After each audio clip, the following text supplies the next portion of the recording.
मेहर मध्य प्रदेश के सतना जिले में स्थित एक अत्यंत प्राचीन और रहस्यमयी शक्तिपीठ है। यहाँ स्थित मां शारदा का मंदिर लाखों भक्तों की आस्था का केंद्र है। इस मंदिर से जुड़ी कई ऐसी कथाएं और रहस्य हैं जिनके प्रामाणिक दस्तावेज आज तक नहीं मिले हैं। आला उदल के माता पिता का देहांत कैसे हुआ था? आला उदल के पिता का नाम जेकाग भुक्ति वर्तमान बुंदेलखंड के महान योद्धा देवल रावत था। कहा जाता है कि चंदेल राजा परमाल के शासनकाल में राजा पृथ्वीराज चौहान ने बुंदेलखंड पर आक्रमण किया। इस युद्ध में देवल रावत वीरगति को प्राप्त हुए। उनकी मृत्यु के बाद उनकी पत्नी देवल देवी ने भी सतीत्व का पालन करते हुए प्राण त्याग दिए। उनके निर्धन के बाद आल्हा और उदल का पालन पोषण राजा करिया राय के संरक्षण में हुआ था। कौन था राजा करिया राज जिसने आल्हा उदल के जीवन पर गहरा प्रभाव डाला? करिया राय महोबा के एक प्रतिष्ठित योद्धा और सामंत थे जिन्होंने अपने राज्य की रक्षा के लिए कई युद्ध लड़े। जब आल्हा और उदल अपने माता पिता को खो चुके थे तब करिया राय ने उन्हें शरण दी और अपने बेटे की तरह पाला। उन्होंने ही आल्हा और उदल को युद्ध कला में निपुण बनाया और उन्हें पराक्रमी योद्धा बनने में सहायता की। कई कथाओं के अनुसार करिया राय के प्रभाव से ही आल्हा उदल में चंदेल वंश के प्रति निष्ठा जागी और उन्होंने पृथ्वीराज चौहान से युद्ध करने का निर्णय लिया। आल्हा उदल के गुरु गोरखनाथ का क्या संबंध है मेहर धाम से?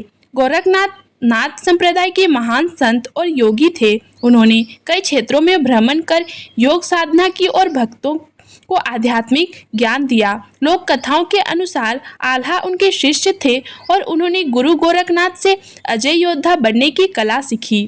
गोरखनाथ जी का मेहर धाम से गहरा संबंध है। कहा जाता है कि उन्होंने मां शारदा की घोर तपस्या की थी और यहीं पर आल्हा को अमरता का वरदान दिया। इसी वजह से यह मान्यता है कि आज भी आल्हा मां शारदा की पहली आरती करने आते हैं। मेहर का नाम ऐतिहासिक रूप से कैसे पड़ा? मेहर शब्द दो शब्द माय और हर गले का हार से मिलकर बना है। एक कथा के अनुसार जब माता सती ने यज्ञ में स्वयं को भस्म कर लिया तो भगवान शिव उनके शरीर को लेकर तांडव करने लगे।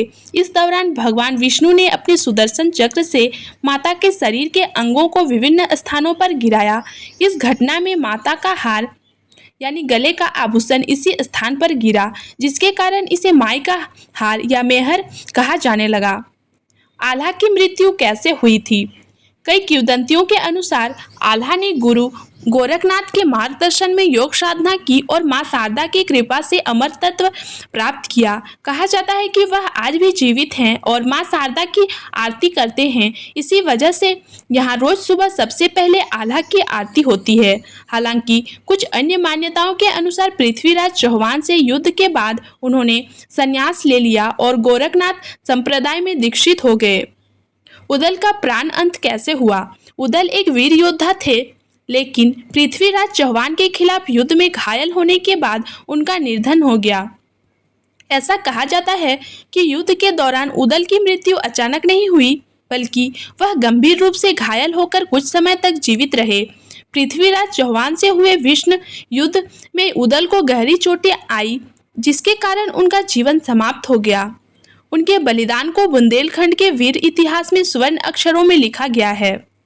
आल्हा उदल के अखाड़े का क्या रहस्य है? मेहर में एक विशेष स्थान को आल्हा उदल का अखाड़ा कहा जाता है, जहां कहा जाता है कि दोनों वीर योद्धा युद्ध अभ्यास किया करते थे। यहां अखाड़ा एक ऐतिहासिक स्थल के रूप में प्रसिद्ध है, जहां आज भी युद्ध अभ्यास से जुड़े चिन्ह देखे जा सकते हैं। कई स्थानीय कथाओं के अनुसार इस अखाड़े में अब भी रहस्यमय शक्तियों का वास है और यहाँ आने वाले साधकों को दिव्य ऊर्जा का अनुभव होता है। आखिर क्यों 600 फीट की ऊंचाई पर इस दुर्लभ मंदिर का निर्माण किया गया? मेहर माता का मंदिर एक पहाड़ी की चोटी पर स्थित है, जिसकी ऊंचाई लगभग 600 फीट है। इस स्थान को विशेष रूप से शक्ति साधना के लिए उपयुक्त माना जाता है। ऐसी मान्यता है कि प्राचीन काल में संत महात्मा और तांत्रिक सिद्धियों के लिए ऊंचे स्थानों पर तपस्या करते थे। यहाँ से पूरी मेहर नगरी का दृश्य भी पूरी तरह से दिखाई देता है। क्या मेहर की पहाड़ी के भीतर कोई गुप्त सुरंग है? स्थानीय जनश्रुतियों के अनुसार मेहर की पहाड़ी के अंदर कई गुप्त सुरंगें हो सकती हैं, जो किसी भी समय युद्ध काल में सैनिकों के गुप्त आवागमन के लिए प्रयोग होती थी। हालांकि इन सुरंगों के बारे में कोई प्रमाणिक दस्तावेज उपलब्ध नहीं है। आल्हा आज भी मां शारदा की आरती करने क्यों आते हैं? लोक कथाओं के अनुसार आल्हा आज भी अमर हैं और प्रतिदिन माता शारदा की पहली आरती करने आते हैं। कहा जाता है कि यदि कोई भक्त ब्रह्मा मुहूर्त में मंदिर पहुंचे तो वहां आरती के अदृश्य स्वर सुनाई देते हैं। पृथ्वीराज चौहान से युद्ध करते हुए उदल की मौत के पीछे क्या कोई रहस्यमय कारण था? कुछ मान्यताओं के अनुसार यह युद्ध केवल शास्त्रों का नहीं था, बल्कि इसमें तांत्रिक शक्तियों का भी प्रभाव था। ऐसा कहा जाता है कि पृथ्वीराज चौहान के पास कुछ विशेष दैवीय अस्त्र थे, जिनका उपयोग कर उन्होंने युद्ध में बढ़त बनाई थी।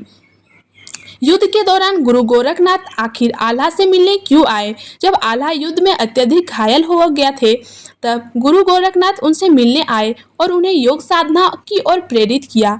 इसके बाद आल्हा ने संन्यास ग्रहण कर लिया और मैहर में तपस्या करने लगे। मैहर धाम का इतिहास रहस्यों से भरा हुआ है। आल्हा उदल, गुरु गोरखनाथ और माता शारदा से जुड़े ये रहस्य आज भी अनसुलझे हैं, लेकिन जनमानस में इनकी गहरी आस्था बनी हुई है।